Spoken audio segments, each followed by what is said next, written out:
ادامه برنامه‌های رادیوی تاجیکستان.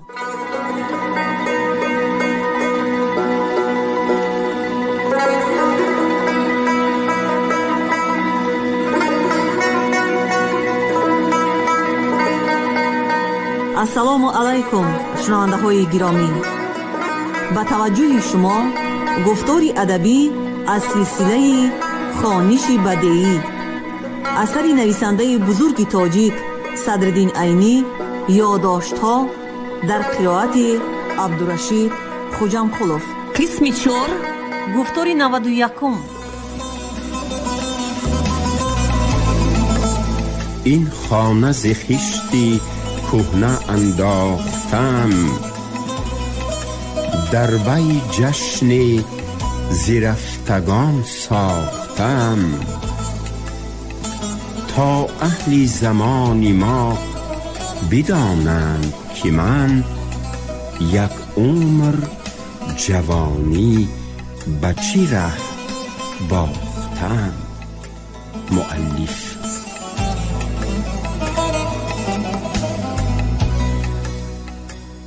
بعد از مرافعه و آوازه شدن آن در بین اهالی، غلغله‌ای در شهر افتاد. اکنون نه تنها بیکارماندگان هنگام طلب، بلکه قریب همه کسانی که قوه رفتار داشتند به امید تماشا کردن سنگسارکنی پگاهانی به ریگستان می دویدند. در آنجا که از سنگسارکنی اثری نمی یافتند، به میدان بازار خر و از آنجا به میدان مشق سرباز. با همین طریقه مردم هر روز تا ساعتهای 10-11 از کار و بار خود مانده از میدان به میدان می تاختند و در آخر تشنه و گشنه و مانده شده به خانه خود یا به دکان و سر کار خود برمی گشتند. از روز مدافعه 15 روز گذشته باشد هم انبوه گروه تماشا طلبان از کوچه و میدان کم نمی شد، چون که همه یقین می دانستند که ارابکش سنگسار کرده خواهد شد. اما سبب دیرمانی و سرگومی روزی وقوع این کار را ندانسته در آتش انتظار می تپیدند. آنها نمی دانستند که برای اجرای حکم محکمه شرعی و قانونی نتیجه مرافعه و محاکمه این کار را به امیر عرضه کرده، فرمان او را گرفتن و نسخه های حجت ها را که با ساختکاری ها به صد خون جگر تیار نمودند به واسطه خوشبیگی به کنسولخانه فرستاده، ریزای گماشته سیاسی دولت امپراتوری را به دست آوردن لازم است. اما چیست که نگذرد؟ به هزار دشواری باشد هم روزهای انتظاری تماشا طلبان گذشت. یک شب شبانه از طرف جبرائیل خبری بعد از صادر شدن فرمان امیر به دست آورده شدن ریزای گماشته سیاسی حکومت روسیه به مشتاقان این خبر رسانیده شد. اکنون همه می دانستند که فردا پگاهانی حکم اجرا خواهد شد، اما نمی دانستند که در کجا اجرا خواهد شد. بنابراین هوسمندان این تماشای نادر که امشب را بیدار گذرانیده بودند، با شنیدن اذان بامداد که بعد از آن در کوچه های بخارا آزاد گشتن ممکن بود، از خانه هاشان برآمده به طرف ریگستان دویدند. اما تا به ریگستان رسیدن تماشا طلبانی که باششگاهشان دورتر بود، تماشاگاه از طرف کسانی که خانه هاشان به آن نزدیکتر است پر شده بود. ناچار کسانی که از 4 طرف از کوچه های تنگ و تاری بخارا مانندی سیل های ایام بهاران موج زنان شاریده می آمدند، به شکل آب زمستانی دریای زرفشان پس همدیگر گویا یخ بسته تنبه زده تا رفت پسناکی دمیده می رفتند.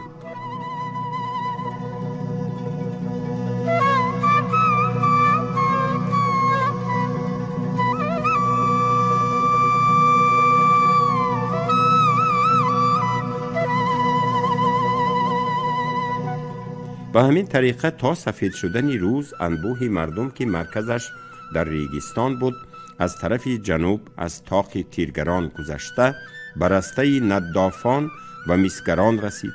از طرف جنوب غربی از بازار کاه و تاق اللافان گذشته و گذری مردشویان و سری پوری عاشقان تن بزد. از طرف غرب از گذری استاروهی و نقارچیان گذشته و تختی دروازه اغلان برآمد و از طرف شمال از گذری میرزا غفور و دروازه امام و گذری عربان در پیوست. ارکان دولت امیر، قاضی کلان، رئیس کلان و میرشب در حضور خوشبیگی برای اجرای فرمان صاحب دولت خود در خصوص ارابکش جمع شدند. موافق قرار محکمه شرعی و قانونی که به اجرای آن امیر فرمان داده و گماشته سیاسی حکومت پادشاهی رسی رضایی داده بود، باید به ارابکش دو نوع جزا داده می شد. یکم تشهیر، یعنی گناهکار را در شهر گردانده به رسوایی شهرت دادن، دویم سنگسار کردن. ارکان دولت قرار دادند که این دو جزا یک باره اجرا کرده شود تا که اجرای آن را در کوچه های شهر در وقت گردش دادن گناهکار همه اهالی دیده تواند. وگرنه تشهیر را که در شهر گرداندن است هر کس دیده تواند، هم سنگساری را که هر کس به دیدن آن طالب است بیشترین اهالی دیده نمی توانند، زیرا در بخارا میدانی نیست که همه اهالی را هیچ نباشد بیشترین آنها را غنجاند. و بالای این در وقت اجرای سنگسار کنی در یک میدان به سبب بسیار غن شدن آدمان و زیر کردنشان یکدیگر را تلف شدن کسی بسیاری ممکن است. بنابراین یک باره اجرا کردن دو جزا مناسب است.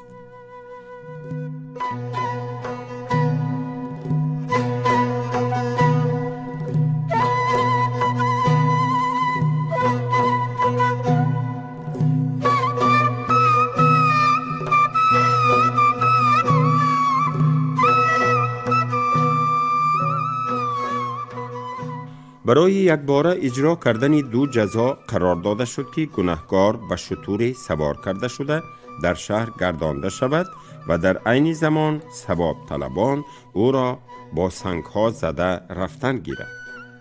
اما در حالتی که ریگستان و اطراف آن از تماشا طلبان پر بوده، در آن جاها جای سوزن زدن هم نبود، حتی همان روز مشکاب ها به ارک آب هم برآورده نتوانسته بودند. نه شتر را به ارک برآوردن ممکن بود، نه گناهکار را پایین فراورده به شتر سوار کردن. بنابراین قرار داده شد که اهالی با فریب از ریگستان دور کرده شود، چون که آنها را با چوب دست یسبولان و سیبند شبگردان دورتر راندن ممکن نبود. این کار را کلی قربان به گردن گرفته، سیبند شبگردیش را به دست داشته دوان از ارک فرامد و به گروه آدمان رسیده به من راه دهیتان گویان خواست که از بین آدمان گذشته رود. اهالی که کلی قربان را می شناختند و به سبب آدمی معتبر میرشب بودنش در جزادهی اشتراک کردنش را می دانستند، از هر طرف به او سوال دادن گرفتند. اکه قربان ارابکش را کی سنگسار می کنند؟ در همین جا سنگسار می کنند یا در یگان جای دیگر؟ حاضر گناهگار در کجاست؟ ارابکش در میدان مشق سرباز که از همه میدان ها وسیع تر است سنگسار کرده می شود، گفت کلی قربان در جواب. حاضر او در زندان است. من رفته ایستادم که او را از زندان گرفته برده به آن میدان رسانم. برای گرانیدن گناهگار تا میان در میانجای آن میدان چاهچه هم کنده شده است. برای کار فرمودن در سنگسار کنی در هر طرف آن میدان سنگ هم توده توده کرده مانده شده است. شماها هر قدر که به من زودتر راه دهیتان، من همان قدر زودتر رفته گناهگار را به میدان جزا می رسانم.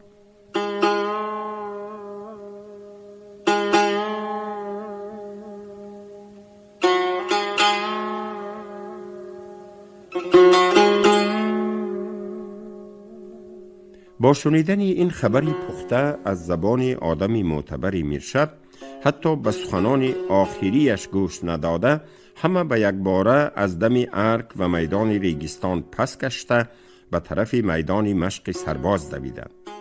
کری قربان هم از میدان خالی شده ایستاده ریگستان دویده گذشته، جامعه پاینده را یک گردش کرده از طرف قرخانه نو آمده، از زینه پهلویی جنوبی تختپول به ارک برآمد. در میدان ریگستان تنها آن کسانی مانده بودند که نه در زندان بلکه در آبخانه در راهروی ارک محبوس بودنی اروبکش را می دانستند.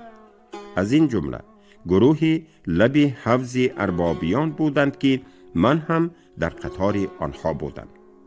بعد از خالی شدن ریگستان از گروه تماشاطلبان، شتوری را که از گذری ساربانان آورده در کورخانه مانده بوده اند به بالای ارک برآورده، در رو بروی دری آبخانه‌ای که اروبکش آنجا محبوس بود چوکانیدند. محبوس را از آبخانه برآورده دستش را به پیش بستند. بعد از آن او را به بالای شتور سوار کرده، پاهایش را به زیر شکم شتور کشیده، از بندهای پا از پیشی بجولک ریسمانهای سختی کنبی صابون زده را حلقه دوک کرده گذرانیده، هر دو نوگ این دو ریسمان را به هم با گره های کشاده ناشدنی پیوند دادند. این چنین از میان و بازوهای گنهگار ریسمانهای کنب را حلقه دوک کرده گذرانیده، نوگهای آن ریسمانها را به چوبهای جغازی شتور از پس و پیش گذرانیده چاربند کردند و بعد از آن شتور را از جایش خیزاندند. کری قربان مهاری شتور را در دست گرفت. اولین سنگ را جنبول مخدوم به طرف اروبکش انداخته، اولین دشنامی بالا خانداری اروبکش را او به طرز مکافات گرفت. بعد از آن 4 نفر ملای دعواگر هم یک سنگ انداخته مکافات مناسب خود را یافتند. بعد از آن قاضی کلان یک سنگ زد که به اروبکش نرسید. همین طور باشد هم اروبکش او را هم نیز از مکافات آبداری خود بی نصیب نگذاشت. بعد از آن قشبیگی رئیس کلان و میرشب هم سنگ انداخته، هر یک به مکافات سرفراز گردیدند. بعد از آن ارکان دولت امر فرمودند که گنهگار را از ارک فراورده به کوچه های شهر گردانند تا که مسلمانان سنگ انداخته به ثواب داخل شوند. در صفی پیش مختار خواجه، قاری سمی، عبدالرحمن رفتار و قیام مخدوم در آمدند. از پس آنها 1-2 قدم دورتر از آنها جنبول که مدعی عمومی دولتی و به قول اهالی بخارا وکیل خدای و رسول بود به راه در آمد و از پس او کری قربان که وکیل باوری نشان داده اروبکش بود مهاری شتور را کشیده راهی شد.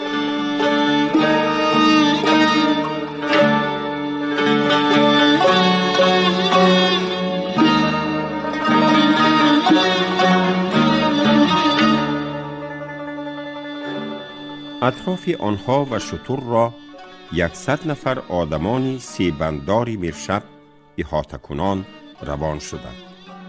از دنبال این دسته یک دسته قریب 500 نفری که از ملازمان قاضی کلان و رئیس، از شاگرد پیشگان قشبیگی و میرشب، از میرگنان، میری خزبان و جلادانی دروازه ارک تشکیل یافته بود و در دست هر کدام آنها توربه یمخوری اسب که پر از سنگ می نمود به راه افتادند.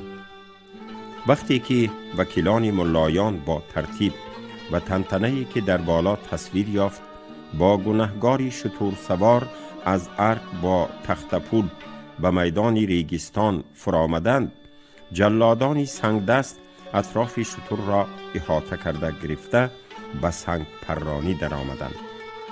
اروبکش مظلوم در اینجا فرصت و قوت نیافت که هیچ نباشد به این ظالمان خونخوار جواب دشنامی دهد. زیرا با اولین سنگی که برابری مشت آدم بوده از طرف جلادی سنگزن انداخته شده بود، سری او کفیده، مینه خونالودش به هر طرف پاش خورده از هوش رفته بود. سنگزنی دوام می کرد. هرچند گروه های کلان تماشا طلبان با فریبی کلی قربان ریگستان را خالی کرده به طرف میدان مشق سرباز رفته باشند، هم با فرامدن نمایشی جزا از ارک به ریگستان میدان از آدم پر شد. لیکن هیچ کدام آنها به طرف عرابکش سنگ هوا ندادند و افسوس خوران نگاه کرده می ایستادند. حتی بعضی تماشابینان با انداخته شدن سنگی که سر و روی عرابکش را می کفاند، چشم خود را با دست خود پوشانده از میانه توده پستر می رفتند و بعضی ها تماما خود را به کنار می کشیدند. از بین تماشابینان تنها 20-25 نفر ملا بچه دیوانه مانند بودند که یکی از آنها مؤذن مدرسه حاجی زاهد بود.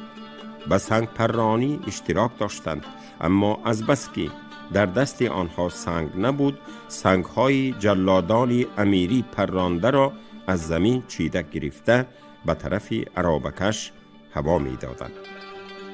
خواه جلادان امیر باشند، خواه آن ملا بچه های دیوانه مانند، این کاری وحشیانه را با شوق و ذوق اجرا می کردند که گویا شکار یا فوتبال بازی می کرده باشد. کسی را که سنگش به نشان نرسد مسخره داشته به او می خندیدند. سنگ دست های نشان زند را تحسین و آفرین می کردند. من در عمر خود یکم بار در آنجا دیدم که آدم با تربیه بد و عادتهای وحشیانه چی نوع از جلد آدمگری برآمده از حیواناتی درنده هم بدتر می شده است. آری، آنها از حیواناتی درنده هم بدتر شده بودند، زیرا حیوانی درنده برای سیر کردن شکم یا مدافعه حیات خود به آدم یا به یگان حیوان دیگر هجوم کند هم از این کاری خود شادمان شده نمی خندد و حتی علامت خرسندی نشان نمی دهد. اما این آدمانی بدتر از حیوان در وقتی که با وحشانیتی تمام یک آدمی دست و پا بسته را زده کشته، دست و پای و سر و روی و گوشت و پوست او را پاره پاره کرده ایستاده بودند، چنان که در مراسم دامادبری یا عروس بیاری اشتراک کرده ایستاده باشند، شادمانی می کردند. تا به تحت طاق تیرگران رسیدنی نمایش جزادهی در عرابکش دیگر اثری حیات نمانده بود. او به سبب سخت بسته بودنش از بالای شتر نغلطیده باشد هم به یک طرف آویزان شده مانده بود که در سر و صورتی وی نه گوش و بینی می نمود و نه دهن و چشم و ابروی و پیشانی. همه این اعضاهای او در زیر سنگهای بیداد کفیده پاش خورده برباد رفته بودند. استخوان‌های سری از چند جای کفیده‌اش از بین پوستی کوفته و پاره گردیده به شکل چوب کدوی شکسته‌ای به خون آغشته شده می نمودند. اما سنگزنی همچنان دوام می کرد. دیگر ما را طاقت نمانده بود که برای فهمیدن عاقبت کار باز با آن گروهی وحشیان پیشتر رویم. بنابراین از آنجا، از آن نمایشی فاجعه بار جدا شده، با پسکوچه راه منزل خود پیش گرفتیم و به آن که به یکدیگر سخنی گوییم هر کداممان به حجره خود رفتیم. فردای آن روزی فاجعه اندوزی طاقت سوز از عبدالظاهر نام جوانی لبی حوض اربابی که پسری ملازمی قاضی کلان بوده با پدرش در آن مراسم جزا به آن گرگان آدم نما همراهی کرده بوده است خبرهای آخرین را شنیدیم.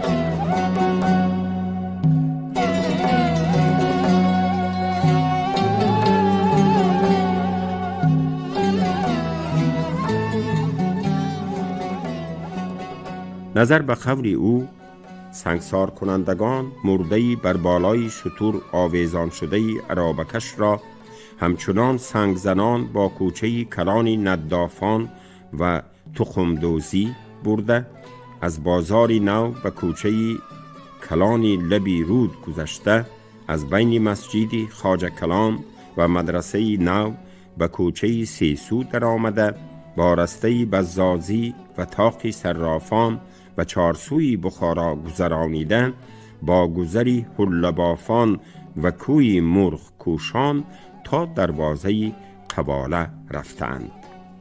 از دروازه قباله از شهر برآمده به دستی چپ گشته تک تک قلعه به دروازه مزار رسیده، از آنجا باز به شهر در آمده به دستی راست گشته با کوچه کلانی گذری جعفر خواجه، میخچگران، دیگریزان و تاقی زرگران رسیده، از آنجا به دستی راست گشته با کوچه کلانی گذری توپخانه به چاربخاری بازاری چوب رسیده، از آنجا به دستی چپ به طرف غرب گشته با گذرهای مداحان و عربان تا گذری مرزا غفور رفته، از آنجا به کوچه کلانی دروازه امام گذشته به دستی چپ برگشته به ریگستان رسیدند و از آنجا جلادان به ارگ برآمده به خوبی ادا کردن وظیفه جلادیشان را به ارکان دولتی امیر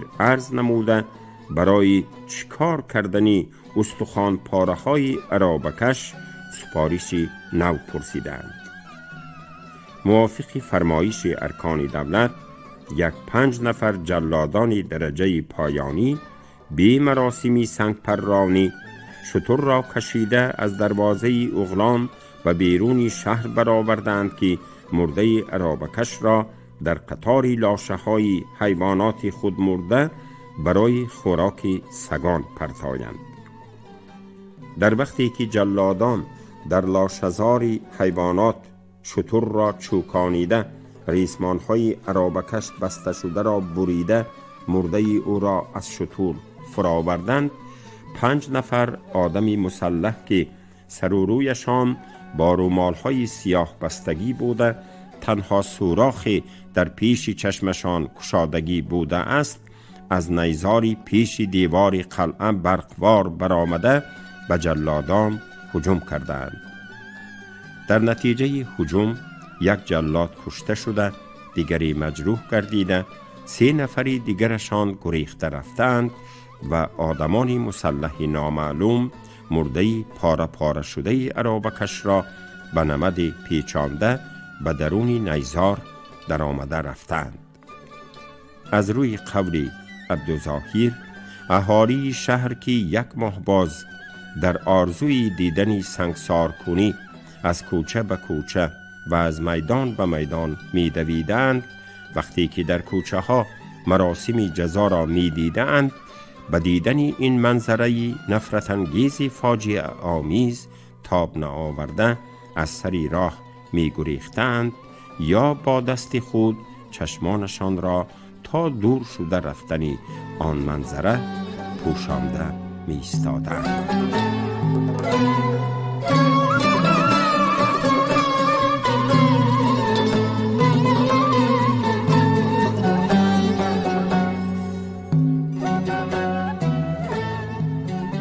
تأثیرات ملا امان از سنگسار شدن عرابکش.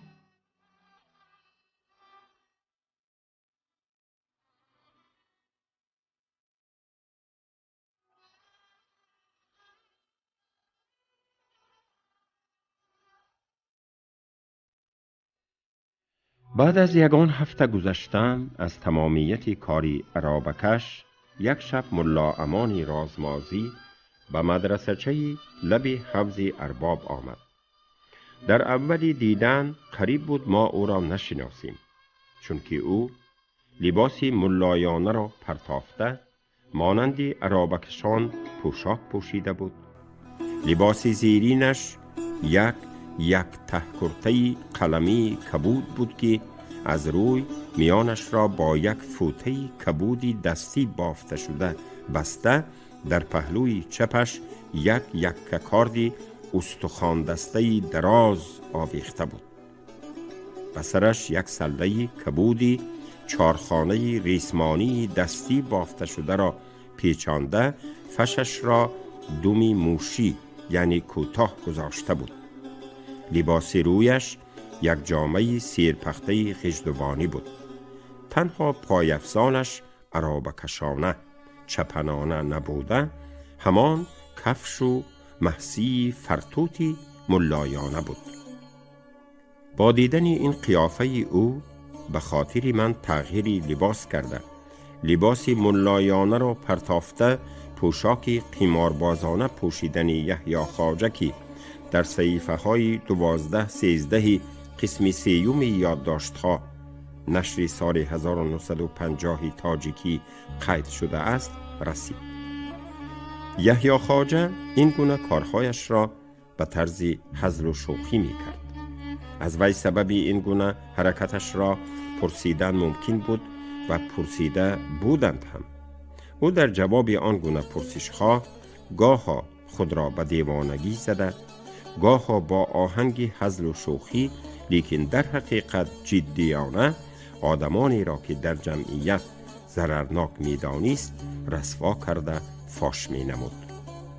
اما ملا امان با این لباسی چپنانش چنان با جدیت و خشمگینانه آمده پیش ما نشست که کسی هم از رفیقان و پرسیدن سبب تغییر دادن لباسش جرأت نکرد. در هر حال به همه معلوم بود که او با این کاری خود کاری در قسم 3 یادداشت‌ها قید یافته یحیی خواجه را تقلید کرده است، لیکن نه به طرز هزل و شوخی بلکه به طرز جدی و قطعی تقلید کرده است. ملا امان با همان وضعیت جدی خشمگینانه یک چند دقیقه خاموش نشست. اهل صحبت هم با آمدن او خاموش گردیدند. وضعیت پرصلابت او همه را به خاموش ایستادن مجبور کرده بود. بعد از فرصت او گپ سر کرده گفت: شمایان مرا در زیر این لباس چپنانه دیده باید تعجب کرده باشیدان. بعضیتان شاید در دل خود گذرانید که نبیره فیضی اولیا و یحیی خواجه میرکانی دیوانه مسخره باز تقلید کرده است. اما من نه خواجه میرکانیم، نه دیوانه و نه مسخره باز. عموما من مسخره بازی و هزل و شوخی را بد می بینم. من که صحرایی دهقانزاده می باشم و به بالای این و قول ملایان نبیره فیضی اولیای دوست هستم، اگر هزل و شوخی می کردم هم کسی نمی برداشت. یک چای فرما، حلقم قاق شد، گفت ملا امان و قاری عثمان از سخنی اساسیش باز استاده. قاری عثمان به چاینیک چای انداخته به قاری شریفی کاردگر داده فرمود که از سماواری گذر دم کرده آرد. ملا امان دوام کرد: